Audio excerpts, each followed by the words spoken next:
welcome to episode 220 of In Touch with iOS, the show that talks about iPhone, iPad, Apple Watch, Apple TV, and related technologies. I'm your host, Dave Ginsburg, and my guest this week, Guy Serle's back on the show. How you doing, Guy?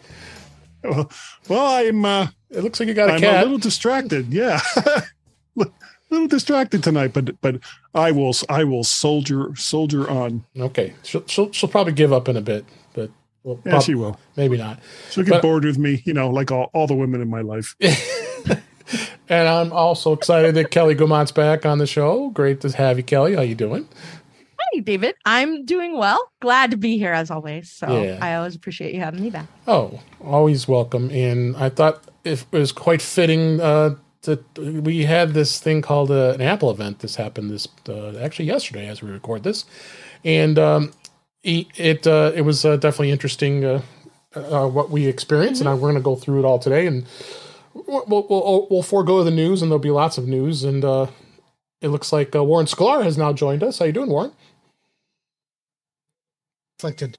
I'm okay now. Yeah, my a little technical internet difficulty. went wacky, and then things got wacky, and everything's good now. So things are on fire behind me, but don't look back there. So it's okay. I won't. But thanks for being here. Great. Glad you were able to make it. Thank you. So let's go ahead and just dive right into the show here, because there's a lot to talk about. As I mentioned, the Far Out Apple event occurred yesterday on September 7th as we record this. And like I said, we'll forego the news stories for this week, and there'll be plenty of news to talk about here because there's tons of things here. But before we get to that, I wanted to talk a little bit about beta. iOS 16, the release candidate, no surprise, was released that day yesterday. So it's pretty much near completed, and I decided I'm going to dive right in and put it on my iPhone, and I did. So it is installed on my primary iPhone. And I'm actually noticing some pretty zippy speeds, which I'm pretty happy about. And it seems like the Face ID is working quite well comparatively to the iOS 15. So, I'm pretty excited about that. And but yeah, they did announce that it's going to come out on September 12th, so it'll be next week as we record. And Warren, being the beta guy, would you concur on the performance of iOS 16? Yeah, definitely. You can hear me, right? We can hear you. Yes. What? Not at all. What that woman say? Who's that lady?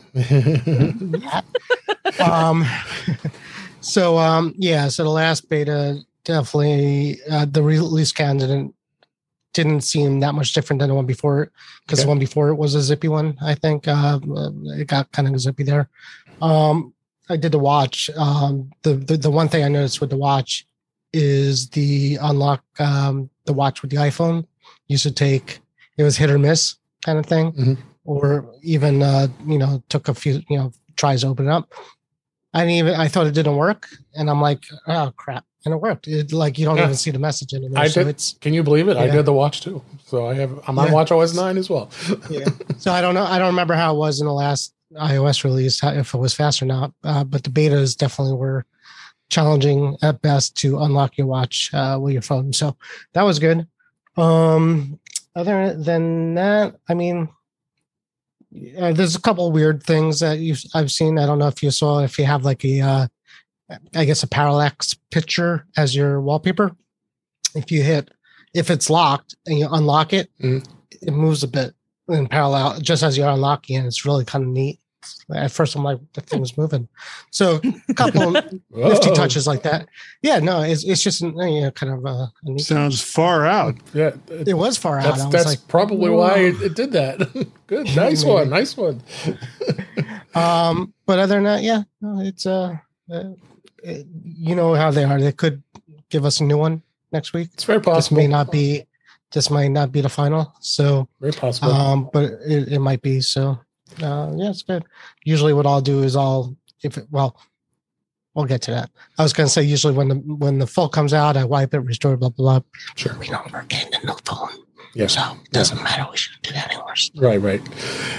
Kelly, have you? Yeah, it's okay, Warren. Absolutely no one other than the entire internet can hear you. Who can hear you? Right.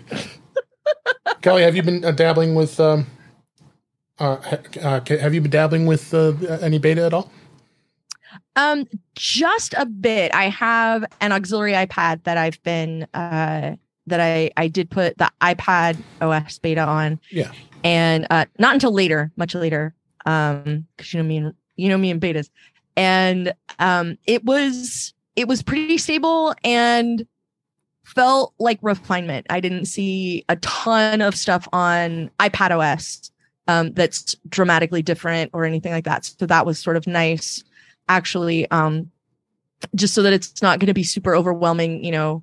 It's more like going to Monterey, from Big Sur to Monterey on Mac OS, like right. Refinement, subtle changes, a little bit more than probably like your Snow Leopard Mountain Lion kind of release, but so a little bit of difference here and there, but for the most part, because I came in late, reasonably solid and pretty reliable so far. So I haven't had any complaints. Good. I haven't done my watch because I have every once in a while my watch starts misbehaving on me anyway, and so I don't want to tempt fate and just sort of invite it to freak out on the regular. When I braved it. It's less than a week, so so we'll see how it goes. But wouldn't it? I mean, I think a lot of it is probably because you also have, because so much of the watch is controlled by inner connectivity with the phone. Mm-hmm. So if you didn't have the iOS 16 beta on your phone, but you put the beta on your watch, that doesn't work. I don't think you could go the other way around.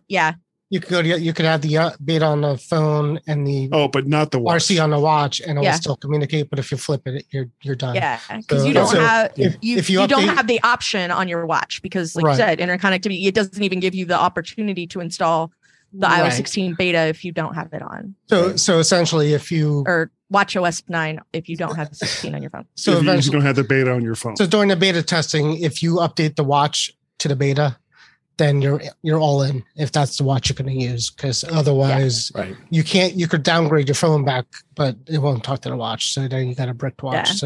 So you got to be sure, or you have to have two watches. So Warren, are you getting a new watch? I mean, there's a new thing from Apple. Like, what color? Hold that thought.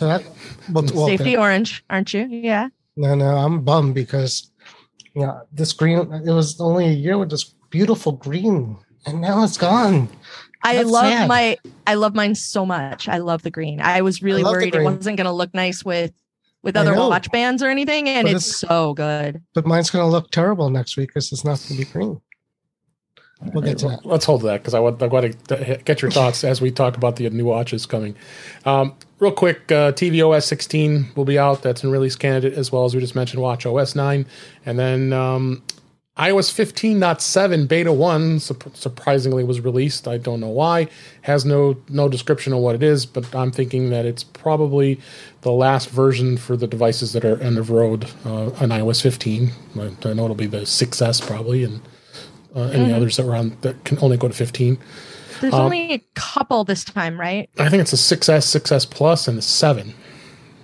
The 7 is end of road too. I think the 7 is the last. The 6S won't be supported, is what I thought. Right. Won't be supported in 16. In 16. Okay, but that's like 5 or 6 years. Or is it the 7? No, maybe the 7 is the one that's the. No, the 6S. The 6S is for the 15 for this iOS coming out. Yes, for 15, but not. It won't go to 16. You're gonna lose if you have a 6S. You can't upgrade. Yeah. If you have anything newer, you can. And the same thing with the 7. That's going to be 15. Okay, so 5 years. So 7 is the line. I was trying to remember where the line was, and I couldn't remember if it was 6S or if it was 7. So yeah. So 5 years. That's in phone terms. That's like I'm not mad about it. I was just trying to establish. Okay. Yeah, I'm not shaking my fist at it or anything like that. I was just trying to remember where the line was for where that gets drawn. So that's unheard of. It really is unheard of.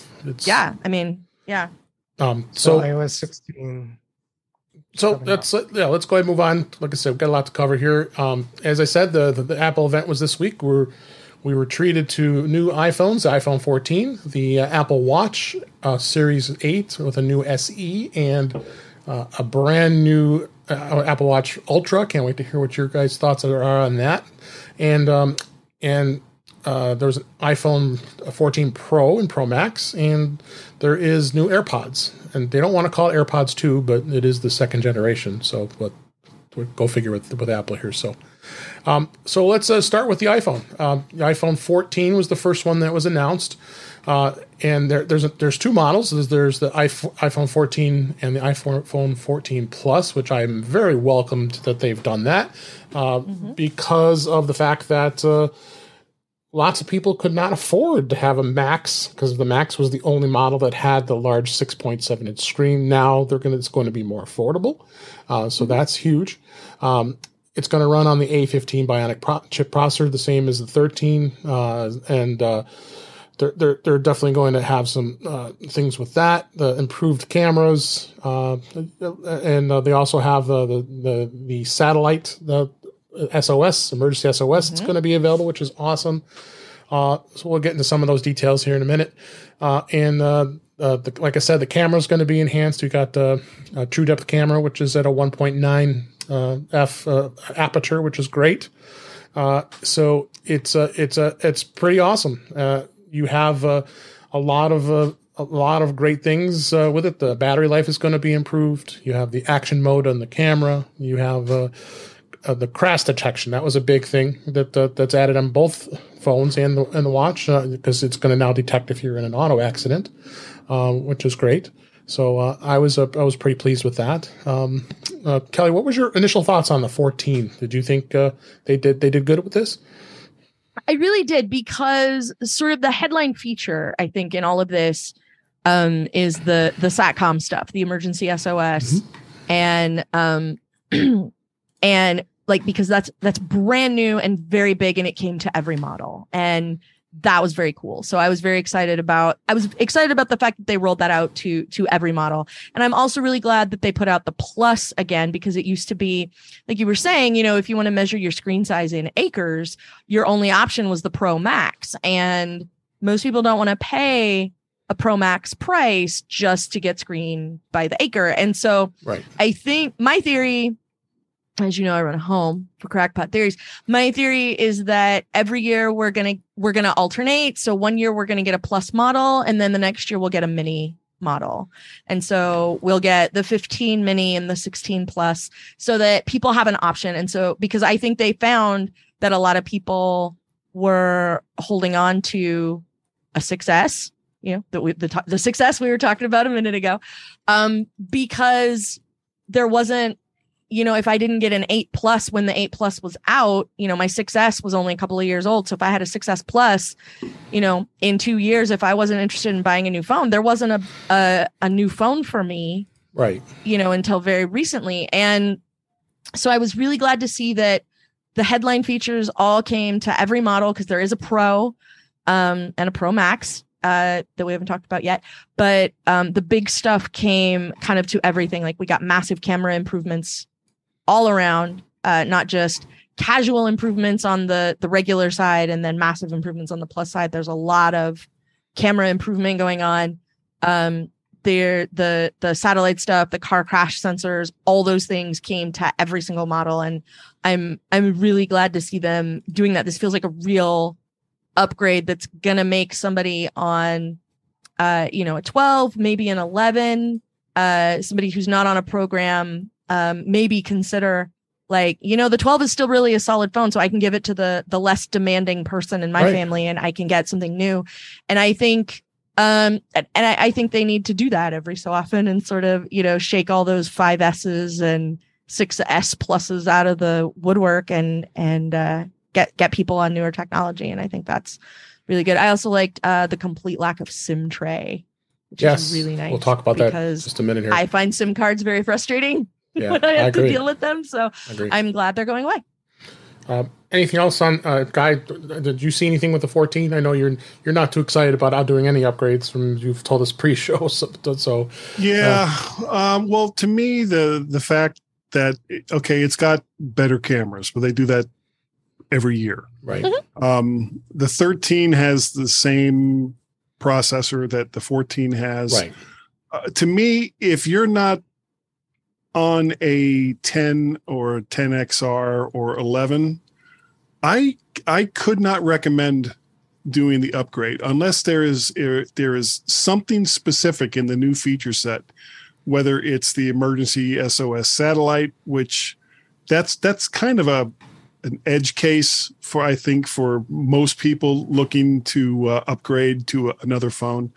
Crash detection is nice, but is it worth spending, because I mean, even if you trade your phone in, if you have an 11 or a 12, you're not going to get very much for it. Even with the 13, I think they offered me $300 to $350 for it, and it's a year-old phone, and it's a great phone. Right.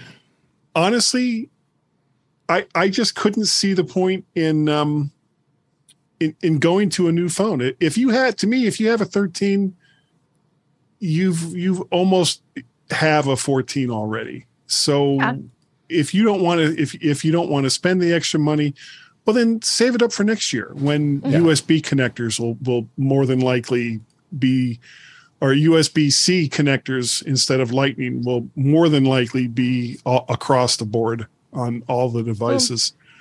And who knows what else the 15 will have that the 14 or 13 doesn't. Well, if you have a 13 and you're not on a traded in every October program, then you weren't the people that they were talking to. Warren, they exist. Those are real people. I do it too. I'm with Warren. I trade in every year too. So, but like, I don't think anybody with a 13 is. I think maybe if you don't have a square-sided phone, maybe that's who they're gunning for with this. Like I said, they want all those people with a 6S or a 7. And I can rattle off a bunch of those people off the top of my head because they weren't interested in anything newer. And if you have an older Face ID phone, there are a lot of appealing things here for upgrades because you're not just getting the difference between 13 and 14, right? You're getting the difference between, if you have a 10 or a 10R, you're getting the low light of the 11, the night mode of the 11, you're getting the 5G of the 12, you're getting the, all of those other things in between, all of that at once too. So it's a really compelling upgrade, I think, if you don't have a square-sided phone already. Yeah. There's a lot to look at, especially because it starts at $799, right. And that's pretty reasonable. And it's really funny that Apple was the one that sort of burned down the cell provider subsidy relationship, because they were like, if you want an iPhone, it's $600. If you want it on Verizon, it's $600. And all of that. And so it was really funny to hear Tim Cook on stage going, we have lots of subsidy options with all of our cell phone providers too. So let them so it's just funny how things come and go. And so I'm interested to see, hopefully that will make it more appealing for people as well. If you trade it in and you can get a little bit of money and responsibly recycle the one that you have and get something new and better and awesome, then, good. And I think there's a whole lot to like in this one, particularly if you're getting, an 11 and a 12 and a 13 in the bargain. So, yeah, absolutely. Warren, do you have any thoughts on the 14 and 14 Plus before we move on to the Pro? Trade-ins are good. They're aggressive. They're very aggressive. So you'll start seeing tomorrow that if you have a 13, then you'll end up and if it's paid off, you'll end up spending probably less than $200 for anyone. Okay. So then they announced the iPhone 14 Pro, 14 Pro, and the 14 Pro Max, 6.1 inch screen and a 6.7 inch screen. Couple notable things is it does have a brand new processor. It's the A16 Bionic, a bit faster. It's going to have an improved Super Retina XDR display, which is about 2 times brighter than that of the iPhone 13 and 13 Pro, and it also has the crash detection we just talked about. Again, we didn't get into too much detail. Let's talk about now is the emergency SOS via satellite.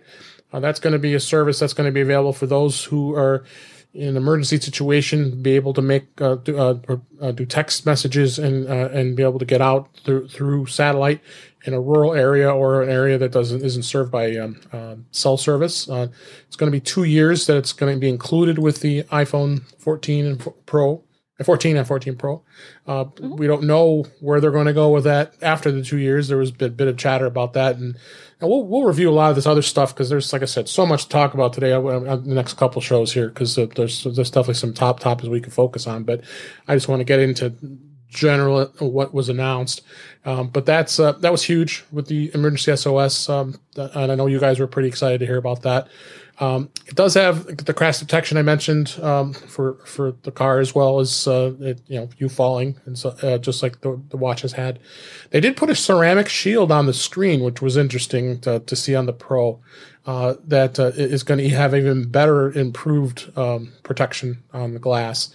I've never been a big fan of putting on the screen protectors. I know our friend Chuck always does it on his iPhone, but I don't. Do you do as well? Okay. Okay. Yeah, I've never been a big fan of that, and I've been fine from all the years that I've had iPhones. So I've broken the screen on one phone.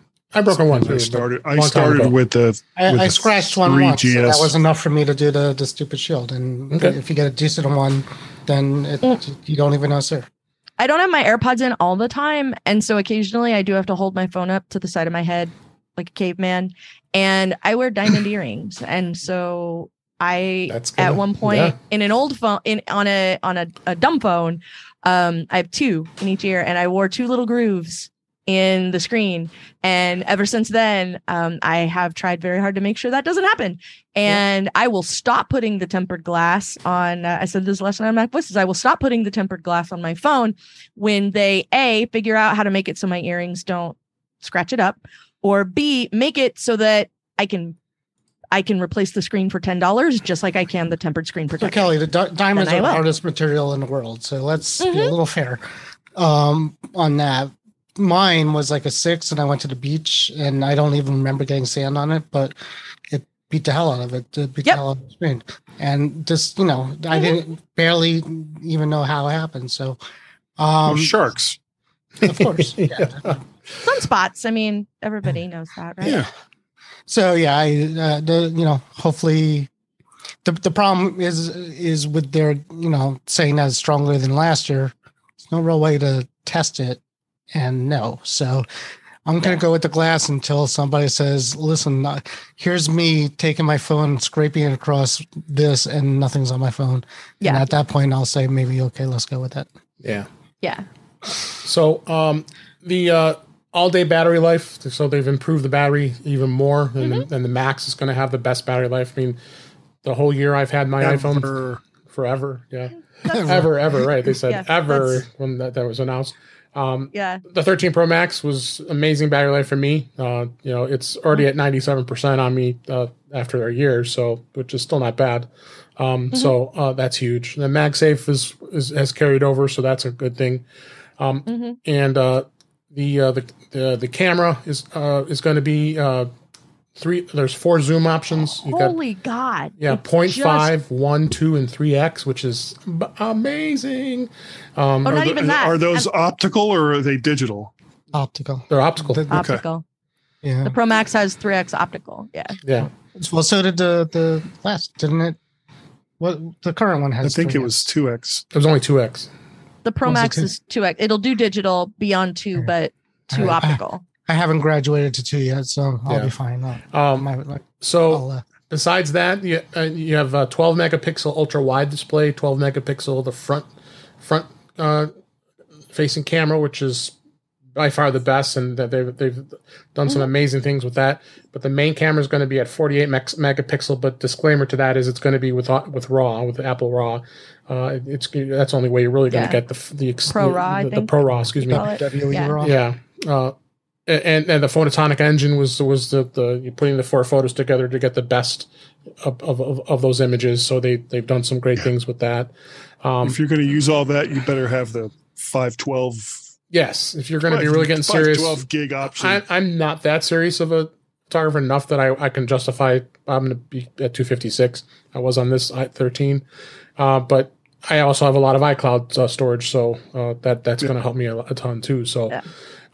And then you have a 16. And real fast, if you have Optimize on your phone turned on for photos, it will upload the full 4K to your iCloud. Right. and store it there. And I think it won't stay on your phone if I don't think it stays there unless you call it back up. So, right. Just a thought. So, you got 4 new colors. I know we don't have green. We do have the deep purple, which I have opted to go with that. I'll talk about. Which is yet another purple. I know. Yet another blue. Yeah, there's all kinds of colors. I know. Go ahead. I know you've talked about this yesterday. What's the colors? Man. Yeah, what's going on with the colors? Why don't they coordinate with anything? No. I understand that I am not a fashionista by any stretch of the imagination. But could you not have a blue this year that is at least on palette with the blue from last year? I mean, honestly, if I buy a brand new phone right now and I go get that M2 MacBook that is also blue, they're not going to match. Neither of those is going to match last year's blue or the previous year's blue or the one before that. It's really, really irritating that a company known for style and interest, being able to do something like this. Interestingly, purple's never the same. This year's, and then the color names get dumber every year, which I also find really irritating. Deep purple. Not one of these shades has either been called deep purple or purple rain, and it's a travesty that it's not either one of those. It's just, I mean, it gets more and more ludicrous every year, I feel like, because now we have to call it Starlight. What was wrong with silver? Silver, you couldn't call it a black phone and a white phone and now we have to have Starlight and Moonlight. Come on. I know not all of you live in Portland, and I don't know where this crap is coming from. That's what I'm saying. Marvel movie. It's not even Marvel movie. And it's ridiculous. And the boys, the Starlight's from the boys. Moonlight's for Marvel. Yeah. Yeah. So well, that's where they're all coming from. But it's just every year. It's always the dilemma. But it's dumb because Forrest Green was not a very well-known superhero, but he was yeah, isn't it Midnight Green or something? Midnight. Yeah, he dumb was at one point. I mean, yeah. Midnight Green was I think he was Green Lantern's. Didn't he? Yeah, wasn't his car powered by the photonic engine or something? It was powered by and they all lived on Dynamic Island. Take it away, David. Thank you for that transition. I saved the best for last. Dynamic Island. I was blown away of knowing this feature. No one knew that this was going to happen. What they did was the notch exists on the other iPhones, but it does not exist on the Pros. Well, what they did was they put the notch behind the glass instead. So all the lens and anything that was in the notch is now behind the glass. And now they've introduced this thing called Dynamic Island. It's a notch that actually is digital that goes over that, and it's an actual combination of hardware and software that works in such a way where it allows you to adapt. When a phone call comes up, it pops up and you tap it and it comes up. And and when there's a baseball score, if you have a feed from MLB, that shows up and it's there. If you have a timer, the timer shows up in that and you tap it. So even when the Face ID comes on, it pops from there and does it. And it's very short when the reviews, and obviously we'll give a extensive review once we get these phones in our hands. But it's incredible. I mean, with maps and with music and with a timer, and there's just everything will be in that little dynamic island to get to it. And I'm going. So go ahead, guys. I would like to hear what your thoughts are on this. I really like that feature. Yeah. If I was going to get a 14, it would be the Pro for that feature alone. But what I thought was really cool about it is if you think back to when the notch first came out, people were just lost their minds. It was like, well, we're giving up a screen really straight. Blah, blah, blah, blah. And it's like, okay. And Apple was like, okay, we're going to take something that the internet, not most of their users, but the internet completely lost their minds over. And we're going to turn it into a positive. We're going to take something that everybody hated and basically say, okay, well, it's going to change sizes. Sometimes you'll see it. Sometimes it'll barely be there. But when you do see it, it's going to be useful. It's going to be a launch pad for notifications. It's going to be a launch pad for telephone calls, for all of these things that you're interacting with your phone with, that in the past basically was like all over the place. on your phone. It could pop up from almost anywhere. And now it's all going to be that top center part of your screen, and how big it's going to be is going to depend on what kind of notification that it is. I can't wait. That was like super cool. It's still not worth it for me to spend $1,200 on a new phone to get it. Yeah. But yeah, I'm looking forward to whenever it is I buy my next phone that I'll have the dynamic island. Almost sounds like a Godzilla movie. Yeah, we've had a lot of fun with the different names. Yeah. Andrew Orr last night on Mac Voices said Dynamic Island is the new album from Photonic Engine. I can't stop giggling about it now. That was great. I remember that. Like even today, I'm still giggling about it. I am cautiously optimistic about The Lonely Island because I think it's going to be cool. Yeah. But it's going to be cool for me. I can see very small things and I have little fingers, so I can interact with very small things that are on my screen. The first thing I thought when I saw this was, your Face ID camera is right here, and we're going to give you all these things to tap on right in front of the Face ID camera and cover that thing with fingerprints. And I'm like, that just seems, first of all, that seems really ill-advised, number one. Because I know sometimes mine has trouble, and I don't touch the notch on my phone all the time. But like if I hold it to my ear or something, like, I have to, put it in my pocket, or I pick it up and I pick it up upside down and I've got the wrong end or something, I've got fingerprints all over it. So I'm concerned about it for two reasons. Number one, the size, because I know not everybody's going to be able to see an MLB score up in that corner. But second of all, because the first person I think of when they keep trotting out Major League Baseball, and I get it, but the first person I always think of is my dad. And like my dad is never going to set that up so that he can see the score up there, because he can't see the score up there. Yeah. He needs it to be much bigger for him. So the other thing that sort of makes me worry about this being something, like, I see the potential for it being awesome, but the thing that makes me worry that it won't be is that it's not on everything yet. So if you get a 14, like the stuff that Apple does for you is going to be amazing, but I don't know how easy it's going to be for other developers to utilize, because anything that you do in Treasure Island, you're going to have to do another way for people who don't have a 14 Pro, at least for now. And so I think it's going to end up being one of those things like, like Touch Bar or like the Force Touch trackpad, where like not everything had it. So if you build something cool that works with that, you also have to build that thing some other way for people who don't have, now everybody has Force Touch trackpad, but at least initially, like, not everybody has one. And with the Touch Bar, still not everybody has one. And so, when you have something like this, it's an opportunity to use. How are you going to do whatever it is you want to do?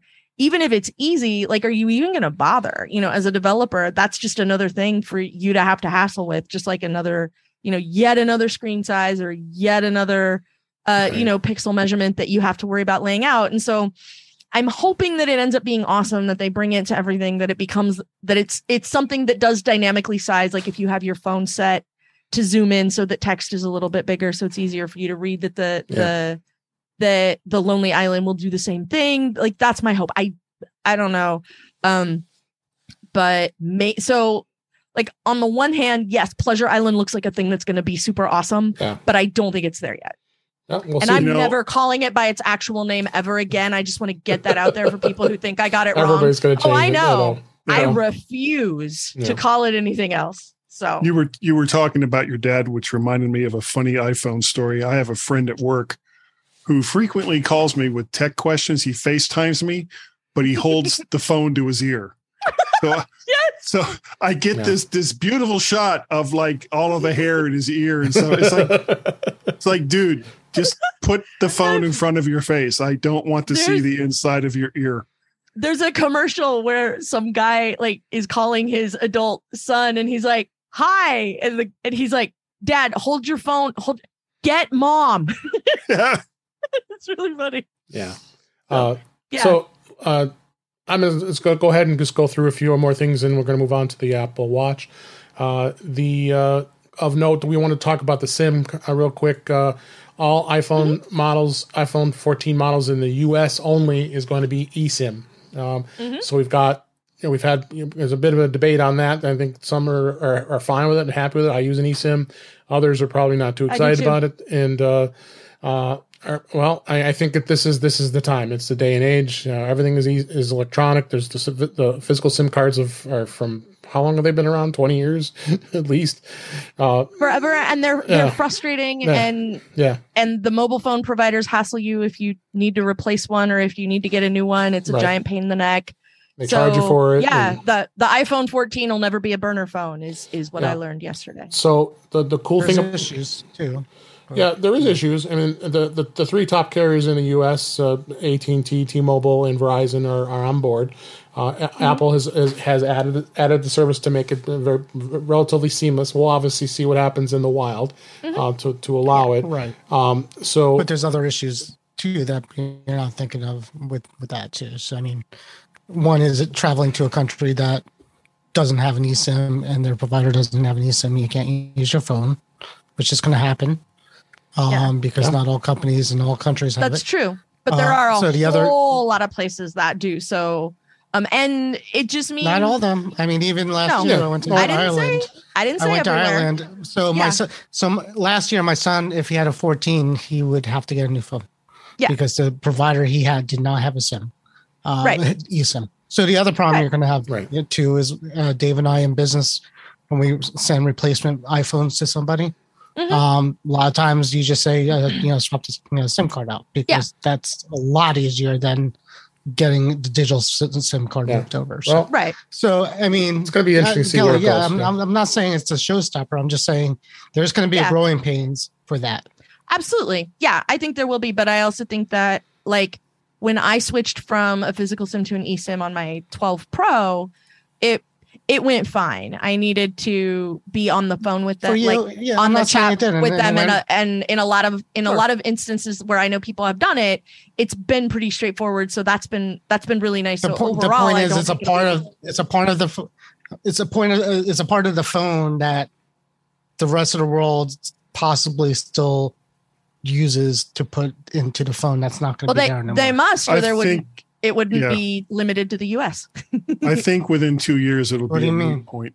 Yeah, it'll be a moot point. Apple did. There is a link in the show notes. I'll make sure that's in there of a support article from Apple giving you a complete list worldwide of eSIM carrier activations support.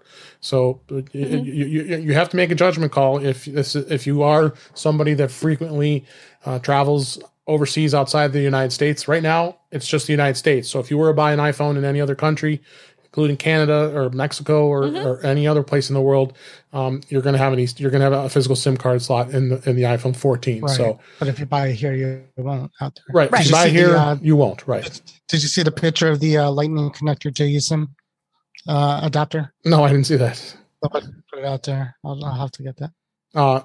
So be aware of that. I think the one thing is, I believe that the Pro is going to support up to 8 eSIM connections. So you could have up to 8 lines on one phone. I think the Pro Max and the Pro can do that. Whereas the 14 is going to be, try to manage them, right? Only 2 can be activated at a time.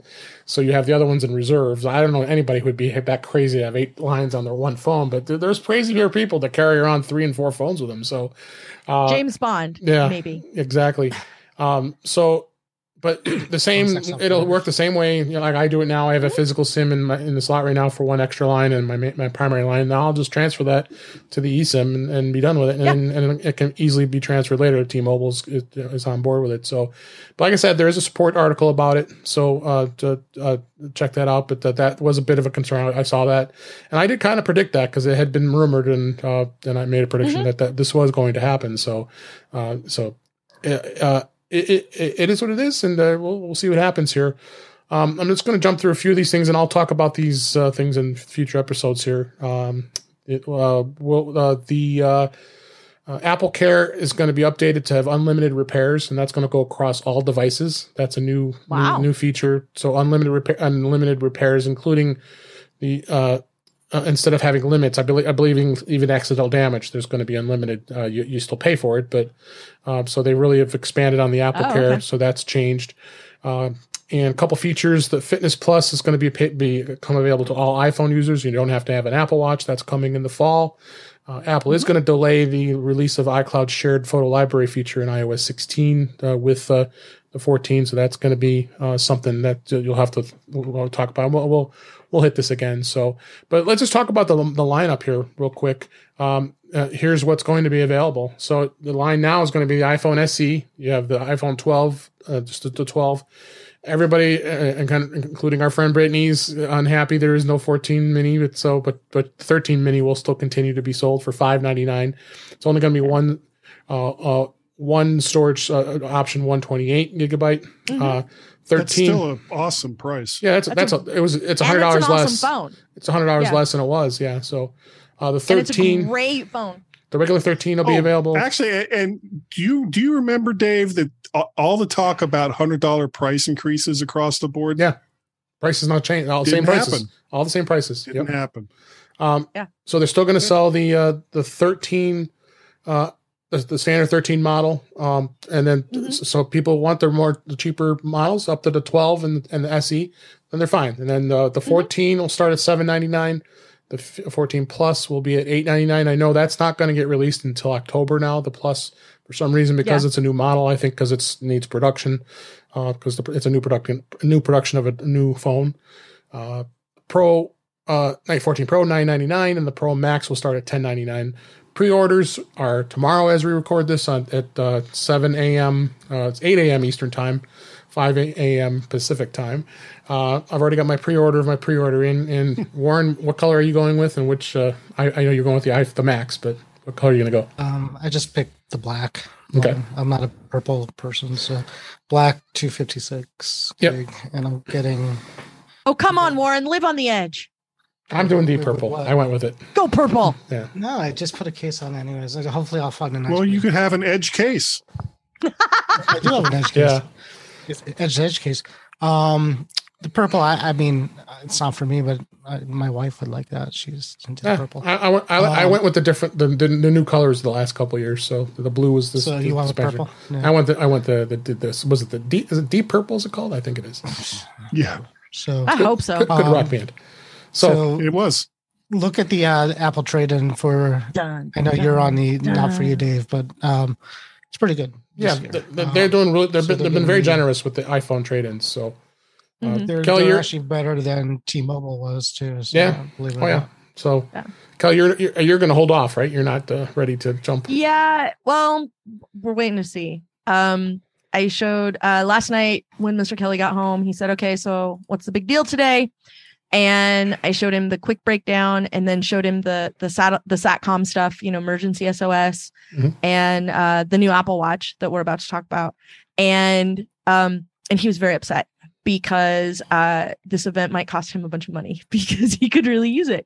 My husband's a hiker and hiked the Pacific Crest Trail, and aside from that, there are a lot of places in Oregon, where I live, where there's simply not service, or there's barely service. And I have been broken down in those places, like in a car, not a crash, but needed assistance, and had to find a way to get like 15 miles back down the road from where we were so that we could get 2 bars of service to rub together, right, and then be able to make the phone call in order to say, "Hi, I know you say this is my location, but I'm really 20 miles further down the road. I had to come back here in order to call and get help." And so I'm really looking forward to the emergency SOS being something that, because it's going to make a lot of things a lot more feasible for people who drive from Portland to the Oregon coast over the Coast Range, because the Coast Range is one of the stretches where service is crap.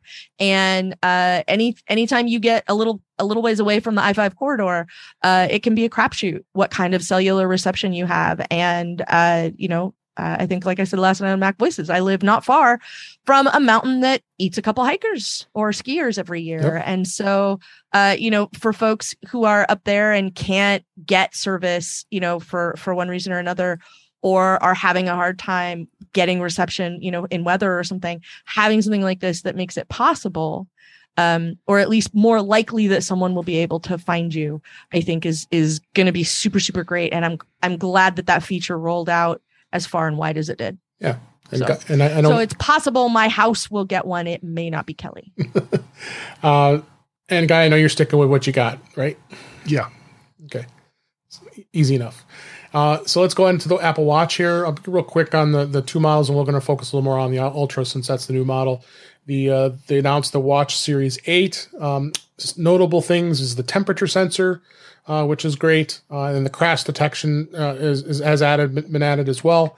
So you've got a couple of those features. They're really not much of a change in the design between the Series 7 and the Series 8.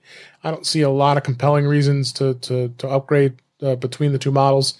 I mean, the temperature sensor might be something you might want to consider. It depends.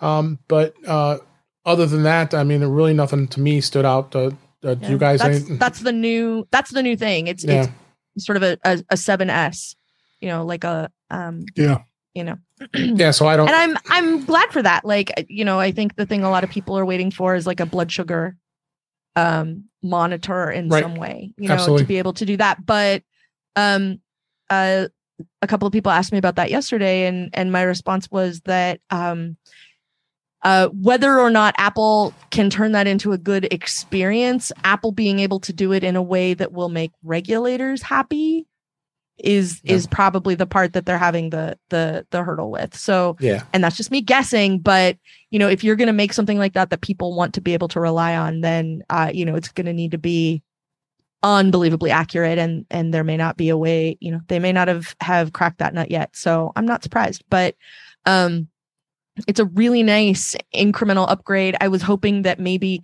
it seems like the cool stuff that's coming in Series 8, aside from the temperature sensor, is all things that are coming in software, not in hardware. Right. So I'm excited to get a mini upgrade for my 7 just by installing a new version of the operating system soon. And then, I'll get some new cool stuff that way. And so I'm looking forward to that. That's one thing I like about Apple Watch is that, you kind of get an upgrade every year as long as you keep the operating system up to date. You get a little bit more new stuff and interesting stuff every time. Yep. Anybody else want to add anything on the Series 8? I'm going to just move on to the SE. The SE was actually interesting. I mean, they really, a couple things they did add. The SE is going to feature the SA chip. It does have the crash detection. Big upgrade. And it was a huge upgrade. So now the fall detection, which the SE didn't have before, is now added to that. It's a very compelling upgrade, especially for kids. Pricing is insane. It starts at $249 for the GPS version and $299 for the cellular model. So again, those are two good prices. Those are two great prices for someone who wants to get entry level watch, especially for kids. It keeps the parents happy because they don't have to spend a ton of money on the Apple Watch if they want to get one for their kids. One thing they did do is the back case is now redesigned with a new color matched nylon composite material to reduce its weight. So that makes it even more lighter. So this is a compelling upgrade, especially for those who've had the older watches and may not necessarily want all the bells and whistles of the Series 8. Guy, what do you think? This SE, this wasn't a bad thing that Apple did for this. Yeah, it's a nice update for the SE. I'm on an older watch. I'm on a Series 5. Yeah, which still is good. I had that watch. Yeah, and it is still good. It's doing everything that I needed to do. So there's really nothing with the 8 that's very compelling until we talk about the next one that we're about to talk about. Yep. Yeah. Unfortunately, I also don't want to spend $800 on a new watch. So that's a problem. But we'll see. We'll see what happens. I think one thing, if it weren't for the next thing we're going to talk about, this would have been the headline of the Apple Watch event because it's a massive upgrade in every way on the SE side. And the price turns it into something that a lot of people like. There are going to be a whole lot of those for Christmas this year. Absolutely. I have a list. I have people that work out a lot. I mean, Apple has pretty much sewn the market up as far as being the watch to have for people that work out and use fitness apps and all the rest of that.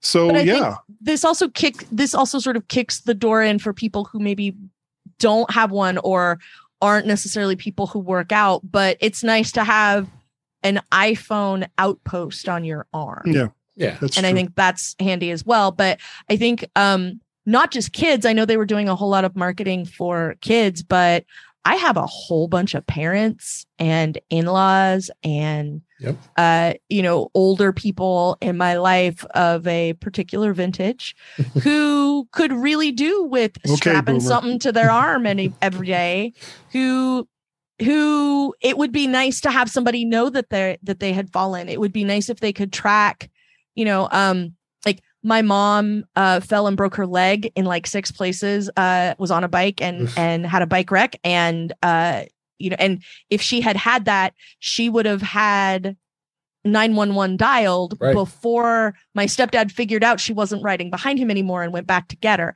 Yeah. My dad just had triple bypass surgery earlier this year, and he could be well served by having something that can help him track his physical activity and his heart rate and be able to tell him if something weird is going on. My stepdad is an older guy who sometimes is home because my mom leaves the house. And if he fell and something happened, like it would be really nice if he could get help. My in-laws are a whole other situation, and both of them could use them for various reasons. Everybody we know, they should have them. Like there are so many people that really, like, aside from just pick it up and say, "Hey lady, text Kelly and tell her my phone isn't working," or whatever. Like aside from that piece of it, which is one of the like there are so many side benefits from it as a health monitor and as an information gathering conduit, because then you can pull your phone out and show the doctor, like, my dad could go sit with the doctor, be like, "Hi, here's the activity that I have, and I have questions about why this is what's happening on this day," or whatever. And that part, I think, is hopefully, I think that's why a lot of stuff came to the SE, is so that a lot more people would have the opportunity to do something like that. And I'm really I'm not looking forward to finding out exactly the limitations of family setup, but I am looking forward to being able to get a little bit of telemetry on all of the older people in my life who could really use it. So. Yeah. And then Warren, did you have anything to add about the SE? Not the SC, it's a good upgrade. I went with I'm going from my 7 to the normal 8, just in case you care. I was going to ask. Yeah. I figured. Go ahead. Mm-hmm. Yeah. The SC, I'm glad they got rid of the old one, and I'm glad they got rid of the 3 because that was silly. So the display is 30% larger than the 3, which is so. This is a no-brainer value if someone who's looking for some economics here. So, before we get to the Ultra, I just wanted to mention a few things here. As you said, the Series 3 is discontinued. They also discontinued the Apple Watch Edition. They also discontinued the watch magnetic charging dock. I have it. Remember the one with the puck and the thing flipped up? I know not a lot of people like that, but that's been discontinued. And then watchOS 9, they now have added a low power mode on the Apple Watch Series 4 and later. So they're going to have low power mode added on all the watches. Will now have it. So, that's great. Yeah. So there's some cool, interesting announcements here. So, but let's talk about the big announcement yesterday. And we talk about the Apple Watch, and the Apple Watch is really important in the sense that at the beginning of the event, they talked about all the stories about people being saved by having an Apple Watch and calling 911. Why you should have an Apple Watch, really. But they did announce we were thinking it was going to be called the Apple Watch Pro. Well, they called it the Apple Watch Ultra, and they unveiled that. It's a pretty beautiful watch. It's big. It's got a big size. It's big. 49 millimeters. Massive size. It's a titanium case. It's got a nice bright display. They talked about, they were showing a lot of demonstrations with scuba diving, going underwater. It's rated at 130 feet. So you can scuba with this and be fine with it. You can adjust the with the stem. You can adjust the brightness to turn to all red, so it's easier to see. So The bands are really cool. They've got some really cool bands for hiker bands, an Alpine Loop and an Ocean band and a Trail Loop. They're all real cool. They've the side button lets you set different modes for workouts. Really aimed towards the hardcore hiker, but I got this feeling that people are going to be buying this watch anyway, even though you aren't a hardcore athlete or hiker. Because as we just said earlier, the price point on this is I am shocked. I thought for sure it was going to be $1,000 watch. It was $799, and that's across the board and GPS cellular. It's included for any of the model. It's one model, so I have this feeling. I think it's already out for a few weeks already because the orders all were able to pre-order actually the day of the events, and they're going to get released. Yeah, and I think it's October now. Yeah, so it's going out to October. So, Guy, what was your thoughts on this Ultra? I think this is a pretty cool watch. I just a little out in the wheelhouse for price, I think. Well, for people who haven't ever seen me, I am me too. Large man. I'm a large man as well. I'm a very large man, and I've got big wrists, and I always kind of looked at the various Apple Watches that I've had and kind of felt like, wow, that's, it's a nice size, but boy, I sure wish it was bigger. And this kind of floats my boat as far as size goes. I would have to see one in person, right, to make a determination whether it would be, worth the extra expense. One thing I did notice during the presentation, and maybe it was just the way they had the animation, but it looked like the side button was a membrane button. Yeah, which would kind of make sense if they were trying to keep it as watertight as possible. Mm-hmm. But I just thought that looked kind of cool. Yeah. The bands, I for nice. Every single watch I've ever bought, I usually just take the band that it comes with and go and toss it off to the side and go to Amazon and pick one up for $20 from from whoever. And these bands look kind of cool, but I don't think I'm going to be scuba diving down to 100 meters anytime soon. And rock climbing, no, it's not really my thing. But when I'm bending over trying to get that last kernel of popcorn while I'm watching Harley Quinn on HBO Max, it would definitely keep it all together. But the one thing that really kind of enticed me with this was the larger size. I'm not really bothered that it's thicker than previous watches. But that's mostly just because of the size of batteries that they got to put in this thing to keep it running all the time. Yeah, it's all day especially battery. With always on now. Always on, right? All your devices are going to have expanded batteries just for that reason alone. Yeah. It's a nice watch, it really is. I'm looking forward to going to an Apple store and checking one out in person. And I will probably if it's available in store, buy one. Oh, okay.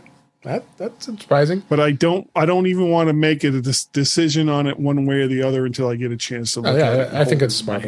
Yeah. Warren, what did you think of this watch, the Ultra? I know it's not something you're going to buy, but I would almost feel like a poser putting it on.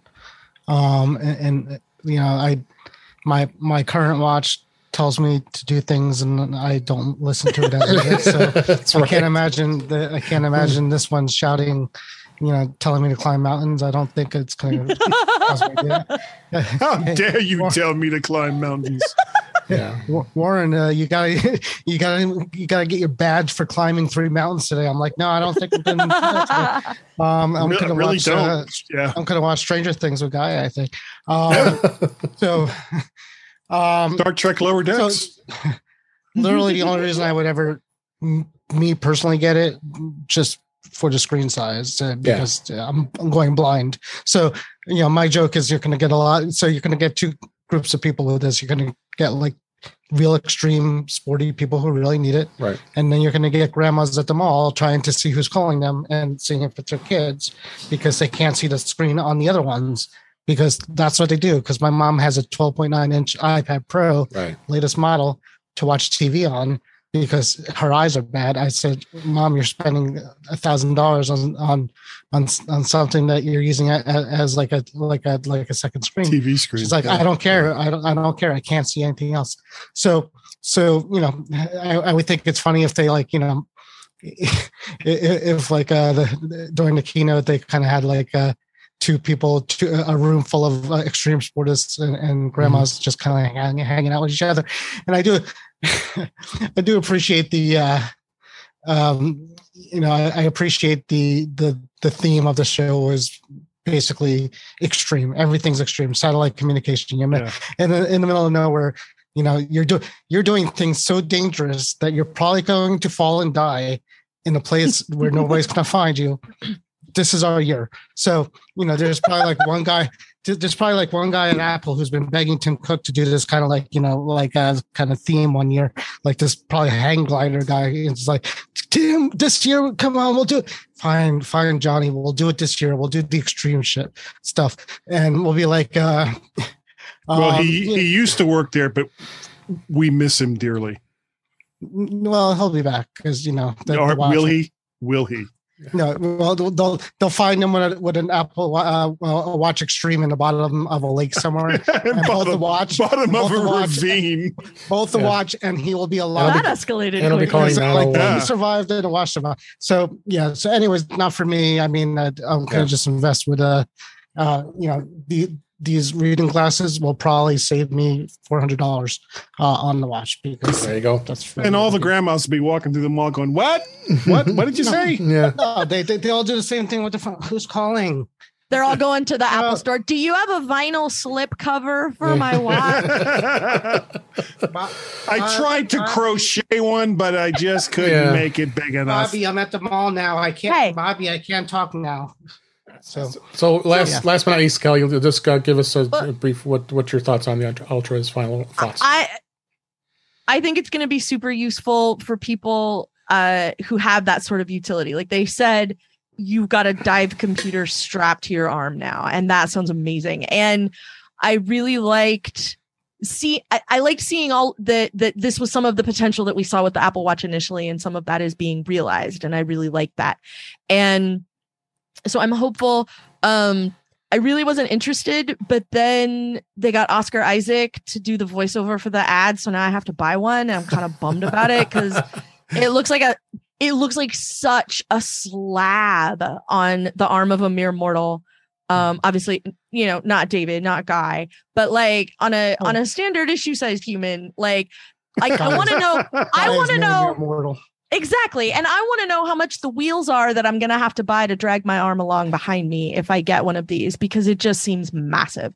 I mean, I think that the little tiny Apple Watch, like I have the smallest size and this feels massive on my arm. Like when you look at it. So supposedly it's super light is what they're saying. Look how small this is. So I said the Ultra feels like a dummy because it feels hollow. And that's the bigger size. Right. That's the 44, I think. Yeah. And I have, so I think for the people who are going to use it, it's going to be great. I like Warren's use case.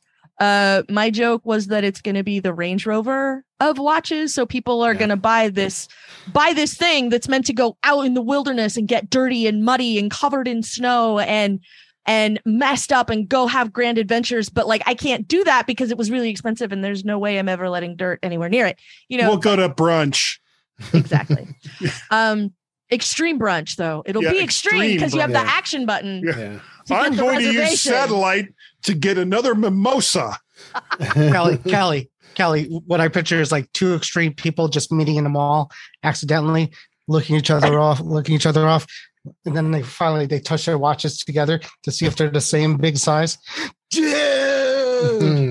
Then it's parkour all through JCPenney's. So if you compare the watches smaller than theirs, are like, oh, dude. Okay, let's. I'm gonna move on to the bat. Anyway, I'm sorry. Amazing. I'm really glad to see that really cool stuff is happening on the watch front, especially on a hardware perspective. I'm hoping that some of the cool things that come out of the Ultra are things that'll trickle down to the lesser models. Let's hope. Just quick note: the bands, the 42 through 45 millimeter bands, will be compatible with this Ultra. as well as the bands that come with the Ultra. You can buy them separately, and those will work with the larger size Apple Watches. So if you wanted to buy one of those Ultra bands and put it on your 45 millimeter watch, you can do that. So you've got that option. You prepare for the Amazon onslaught. Yeah. So quickly, I wanted to go into the AirPods, and they're really not the AirPods Pro. They're not really called the AirPods Pro 2. They're calling them the AirPods second generation. Another fantastic name from Apple's marketing. Way to go, Apple marketing. Yeah, way to go, Apple. Thumbs up. So they announced they deserve all that money. They announced that you got the H2 chip, so it's going to be the next generation processor. It's in them. They have personalized spatial audio. There's 2x more active noise cancellation. The demo did show the gal that was there standing in front of a jackhammer, and then she had them in, and it really isolated the sound quite well. It was extreme. It was extreme. Yeah. Battery life was extreme noise cancellation. Extreme. She was as there was an explosion, and she's running. Yeah. No, she's walking away as it's going off behind her. She's walking. Yeah, it's movie magic. And they shot the whole thing with an iPhone 14 Pro Max. That's right. That is right. So battery life is now at 6 hours. So that's a 2-hour increase from the current the old model, up to 30 hours of standby time. One Mac Voices. Yeah, one Mac Voices. Yeah. 30 hours. Oh, you're funny. The case now has a built-in speaker, and Find My will finally work with it, so you can finally find the case. Hallelujah! Hallelujah on that one. The other great thing that they listen to the customers is now there's 4 different sizes of the cups for the AirPods, so extra small all the way up to extra large. So now you've got those choices. The touch control now is in the stem, so it's now just touch where you can navigate things as opposed to tapping and holding. It does have a lanyard loop, but I did find out today that a lanyard does not come with it. You have to get your own. So for $29 at Apple.com. $13 extra with Apple. Is it really? Yes. Really? $12.95. Yeah. Okay. That's $4.99 from unknown Chinese company on Amazon. Yeah, there you go. $1.99. Yeah. Other thing I was excited about is the fact that it now can charge with the Apple Watch charger. So now you can plug your Apple Watch charger. Can somebody explain that to me? Shouldn't it be the other way around? Because the Apple Watch charger is not like anything else. They've changed it. I would rather that, because my charger the Series 7 allegedly will charge with a Qi charger, I think was what they said when it came up, but I haven't found one that works yet either. Yeah, but that's going to be my pitch to Mr. Kelly is I have to get new ones because now I can use one cable to charge my watch and my seriously the Series 8 watch, they couldn't make it. I mean, they couldn't put a Qi thing in there to charge it, so I don't have to bring 2 chargers like that. What I really want is for if you lay it real careful on a MagSafe charger, your watch will charge. That's all that's all I want. So great. Now you could charge your AirPods with this thing that only charged this phone and that you hated using all this time. So yeah, that's great. Thanks. Yeah. So, but it'll also do regular wireless charging. So like the MagSafe puck that you have will charge them. It charges the current one now. So yeah. So you'll have both. Yeah. So I mean, I thought it was added bonus. A couple notable things is right now it's not supporting lossless Apple Music, which I found to be interesting. So maybe that's going to change in the software update that they did find that happened. One thing iOS 16 is actually going to protect is if you try to pair counterfeit AirPods with the iPhone, it's not going to work. They are. So we'll see where that goes. I'll keep an eye on that and talk about that. That's sort of a bad, isn't it? Like a double whammy. You bought something you didn't want. That you bought something you thought was real and they're not. But now you can't even get them to work because they should still connect via Bluetooth. Yeah, I didn't know that was a big enough problem for Apple to have to address. I was surprised that I'm like, wow, that's a thing. Okay.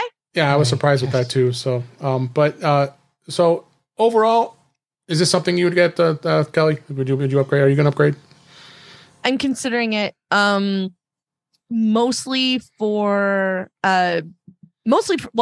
battery life, but also I'm considering it because the better noise cancellation is going to be really awesome when I mow the yard, because that's the place I use them second most often. Yeah, because I use them for lots of meetings and things during the day at work, and then the other like long-term activity that I generally use them for is when I mow the yard, because it's like 1.5 miles to mow my yard all the way around front and back. So it's quite a walk. And I have a special playlist for it, and the noise cancellation just makes it better when I'm out there trying to mow. So how about you, Guy? You've got a pair of AirPods Pro. Are you going to consider upgrading them? Yeah, I've got the first gen AirPod Pros, and I do too. I've got regular AirPods, not this generation, but the generation before. And honestly, they're fine. They do everything that I want them to do. Typically, because of the job I have, I can't have a lot of wireless stuff. So the only time I really get to use them is when I'm showing Dave my next ridiculous mobile microphone. Well, my next ridiculous mobile grig. Yeah, which takes up a backpack the size of New Jersey. Or when I'm doing podcasts here at the house. Other than that, I'm not even really typically using wireless earbuds, because other than that, I'm in the car and I'm using CarPlay. Mm-hmm. Got it. How about you, Warren? Were you going to buy a pair? Yeah, I mean, they were talking before the event. Grow a pair.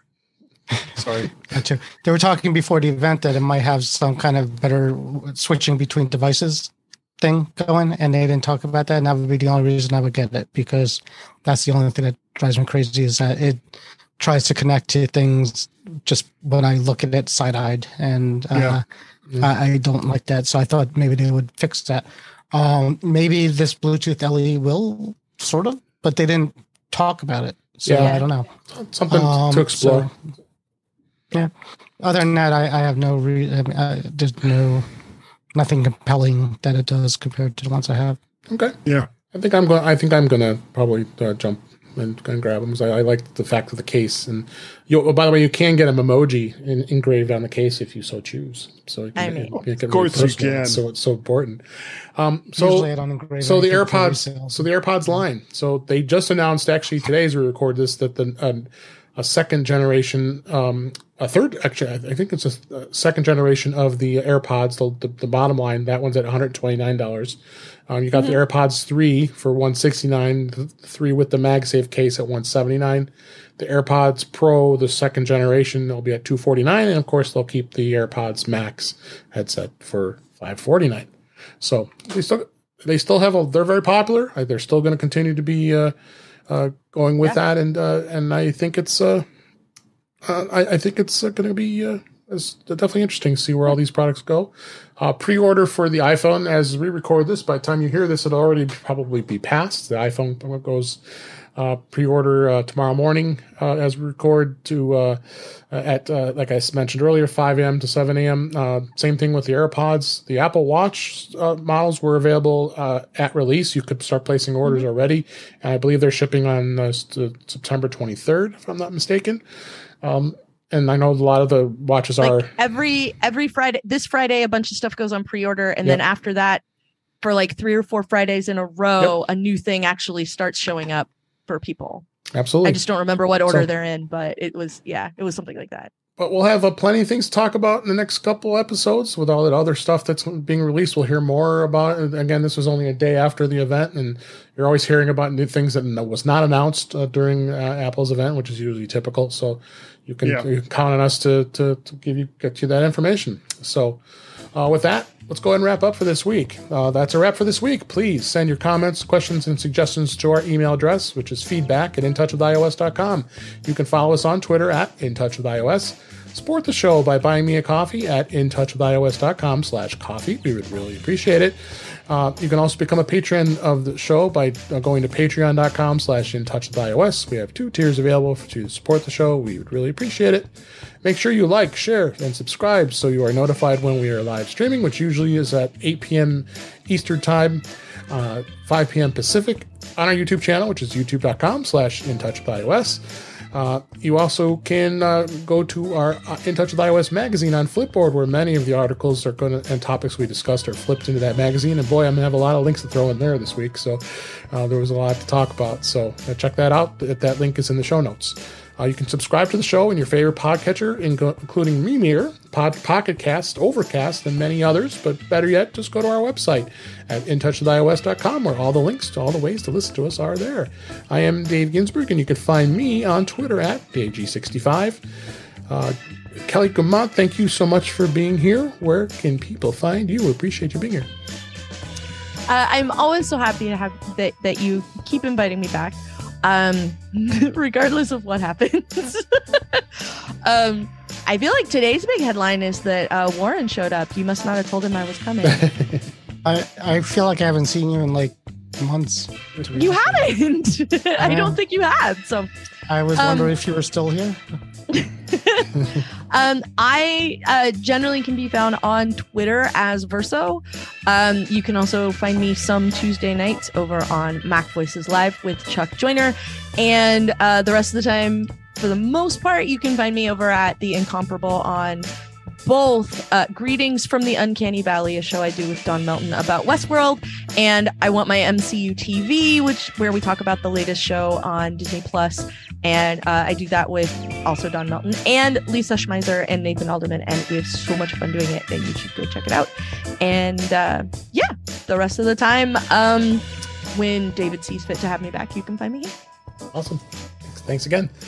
Guy Serle, happy birthday. It's your birthday coming up tomorrow as we record this. And, happy birthday! And I'm going to be 26. Yeah, I thought so.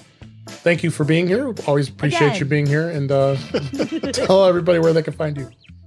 You can find me doing the mymac.com podcast with Gazmaz almost every single week ever since, oh my God, 2009.